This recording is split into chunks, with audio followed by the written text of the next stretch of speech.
Buenos días. Primero empezar hablando sobre tu estudio, sobre cómo lo conociste a Rans, y después ya vamos a ir como adentrándonos en las técnicas de la pieza y también en la historia de la escuela, pero si querés empezar contándonos cómo lo conociste a él y contándonos también un poco sobre él y sobre vos. Bueno, mi nombre es Antonio Luis Páez, soy técnico, profesor de cerámica artística, soy técnico químico. Una cosa que me debía en mi vida, soy licenciado en artes visuales con orientación en artes del fuego. Me recibí como licenciado en el año 2004 y me jubilé en el 2006. Por lo tanto, era algo que me debía por tener un estudio superior y porque me lo exigió el IUNA, en aquel momento era el IUNA, porque yo le estaba dando clases a futuros licenciados y mi título era secundario. Por lo tanto, tuve que hacer un seminario de equiparación universitaria y me recibí como licenciado. Yo soy profesor, mi sentimiento es el profesor y mi sentimiento es la Escuela Nacional de Cerámica, como se llamaba en la década del 40 cuando se fundó. Después pasó a ser, dependía del Ministerio de Educación, la parte de Educación Técnica, después pasó a Educación Artística. Yo entré en la escuela en el año 53, me fui en el 58.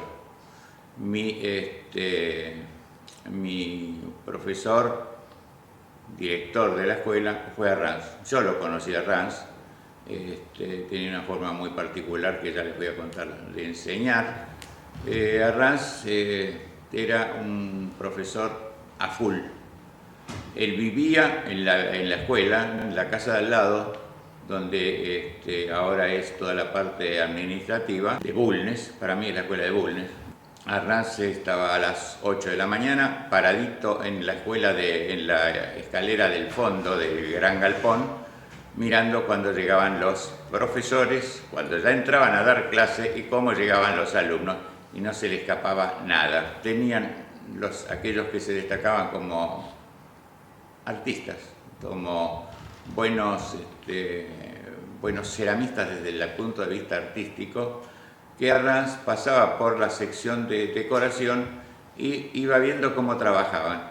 Entonces se paraba atrás de algunos y le decía vos, vos, vos, vos, y se iban con él a trabajar. Él tenía un sector abierto donde había un gran escritorio y él trabajaba ahí a la vista de todo el mundo junto con esos alumnos que fueron seleccionados por él ese día. Al día siguiente eran otros. Como acotación al margen, a mí jamás me eligió, primero porque no me encontraba, porque yo me escapaba al laboratorio. Yo siempre estaba metido adentro del laboratorio. Arranz trajo muchos de España. Yo tuve la suerte de estar en Segovia hace 2 meses. Estuve en el taller donde aprendió Arranz. Arranz era madrileño y a los 13, 14 años se fue a estudiar cerámica a un taller en Segovia con un profesor que se llamaba Zuloaga.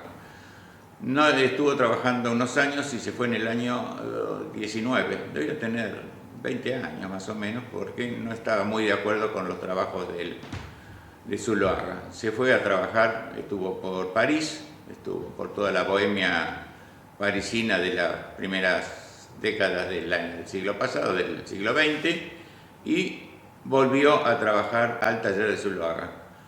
Compró una casa al lado del taller y se hizo su propio taller. Vivía ahí y se hizo su propio taller. Aclaramos que el taller donde aprendió, el taller de Zuloaga, es una capilla greco-romana que dejó de ser capilla y Zuloaga la compró para hacer su taller. Y Arranz compró otro pedazo de esa capilla al lado. Empezó a competir con él por sus trabajos. Hay 2 o 3 comentarios donde hablan de que Arranz trabajaba muy bien, pero todavía le faltaba un poquito para llegar a la perfección de Zuloaga, hasta que pasaron un tiempo, hasta que dijeron que ya la técnica de Arranz estaba superando a Zuloaga. Se supone que a partir de ahí hubo muchas exposiciones, consiguió una beca que le dio el Ministerio de Educación de España para trasladar su arte a América. Y ahí se vino Arranz para acá. Calculo que llegó alrededor del fines del 30. Siempre dijo, y así fue, que había venido acá con un pasaje de ida, pero no había vuelto a España porque nunca le mandaron el de vuelta. Llegó acá, fundó un montón de escuelas. La primera fue la de Córdoba, en el año 39. En el 40 fundó la de Bulnes. Y después ya fundó otras 4 o 5 más. Nuestra escuela, esta, acá, Escuela de Cerámica Fernando Arranz, se fundó en el año 74. Peregrinó por muchos sitios. Su primer lugar fue en un predio que está en Lope de Vega y la calle Irigoyen. De ahí fue a una escuela que le prestaban un aula.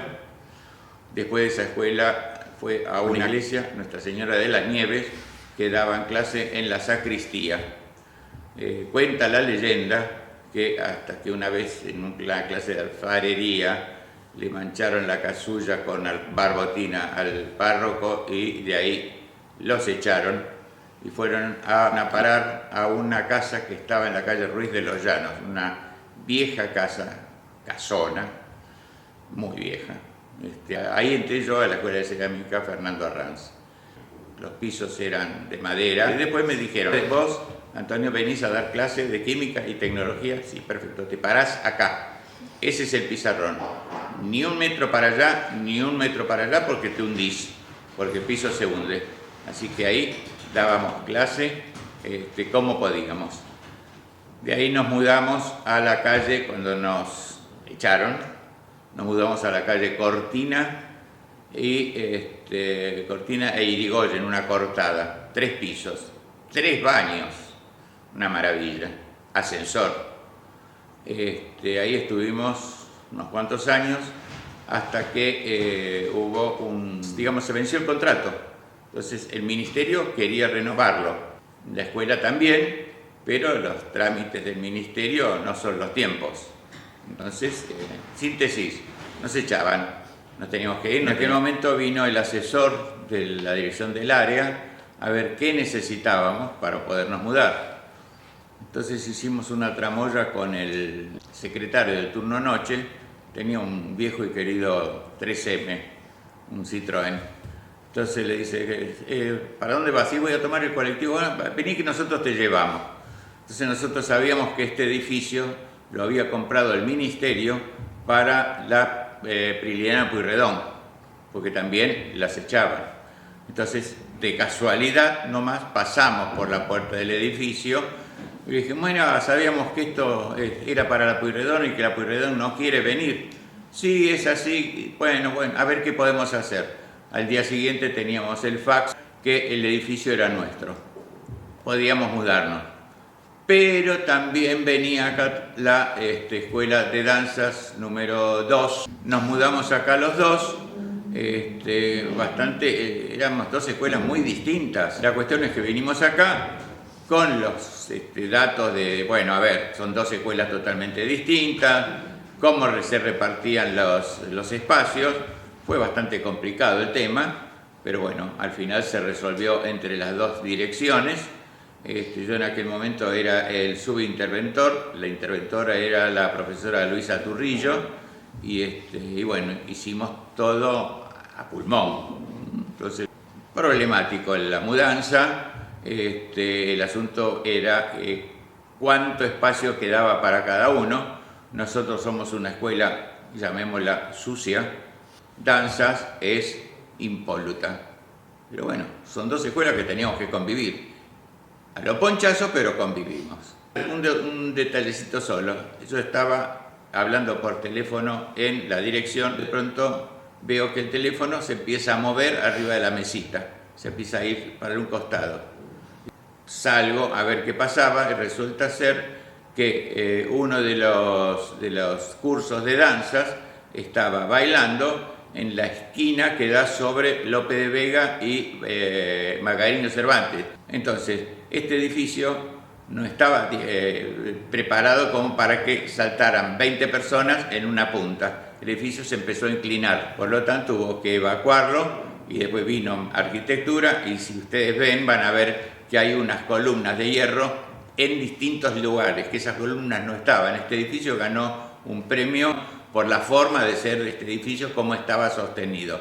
Hubo que ponerle otros parantes para que no se viniera abajo. Sí, piensen una cosa, la escuela de danzas número 2, cuyo edificio está a mi espalda, no estaba. La escuela llegaba de Magariño Cervantes a la otra calle, era todo campo. Los chicos usaban para jugar a la pelota. Había un pequeño edificio en el medio y un galpón en el medio, que siempre fue la pelea, lo usábamos para danza, lo usábamos para nosotros. Nosotros teníamos la parte de abajo y el taller de decoración estaba oscura, no tenía ventanas. Esto era el edificio de la Ken Brown, las ventanas se hicieron para nosotros después. Entonces la parte de abajo era salvo alfarería y la parte de horno, todo lo demás lo usaba danzas. Y la parte de adelante, que se construyeron las aulas, se construyeron después. Realmente no había aulas, era la playa de estacionamiento. Bueno, el plato que está atrás mío es una réplica del de Arranz, que está en Bulnes. Bulnes, Arranz hizo eso, y como era su obra emblemática, la replicó una profesora que se llamaba Elba Martínez. Segovia es caracterizado por su acueducto, que es eso que está ahí atrás. Es un acueducto romano muy viejo. Es el clásico de Segovia. Por eso suponemos que Arranz trabajó con el acueducto, fue su motivo principal. Ese tipo de cuadro, esa técnica, ha desatado muchas controversias. Yo estaba cuando se hizo ese cuadro, o conozco la técnica porque es una técnica de ese momento. Entonces, esa técnica es una técnica que no se usó nunca más, no se usó más, primero porque no la saben, y después porque ese plato está hecho en pasta roja, 2 partes de arcilla roja de San Luis y una parte de arcilla blanca de Olavarría. Hoy por hoy es imposible reproducirla porque hay 10.000. Esa arcilla se caracteriza porque tiene mucha cantidad de mica, aguanta perfectamente el choque térmico. Si ustedes la dan vuelta y lo miran por atrás, van a ver que tiene puntitos de color dorado. Eso está hecho en un plato crudo, está en estado de cuero. La decoración está hecha con negro metalizado. Negro metalizado es un esmalte que se usó como cuerda seca. Y para rellenar, los alvéolos que están rellenados con un color blanco verdoso, es blanco común, pero lo llaman blanco duro porque se le agregó el 10% de cuarzo. Al agregarle el 10% de cuarzo, el esmalte se hace más duro. Ese esmalte negro metalizado, alguien me dijo que no se encuentra más, que no hay más negro metalizado. Chicos, si quieren hacer negro metalizado, agarren cualquier esmalte oscuro, pónganle un 10% de óxido de cobre y ya tienen un negro metalizado. Ahí fue una receta por ahí abajo. Una vez que estuvo decorado, se le da vuelta, se sopletea con un transparente o blanco, no sé de qué color está atrás, y listo. Pero ese plato es la reproducción hecha por Elba Martínez, una excelentísima decoradora, en base a lo que hizo Arranz, que está en Bulnes, roto pero arreglado. Es siempre pensar en una cosa más, y la escuela se puede hacer más grande, y la escuela la podemos hacer más grande, pero no perdamos la vista, no perdamos lo que está sepultado, no perdamos las raíces. Entonces, si nos olvidamos de las raíces, sí no vamos a tener futuro. No, tenés que sentirlo. ¿Por qué no lo hacemos?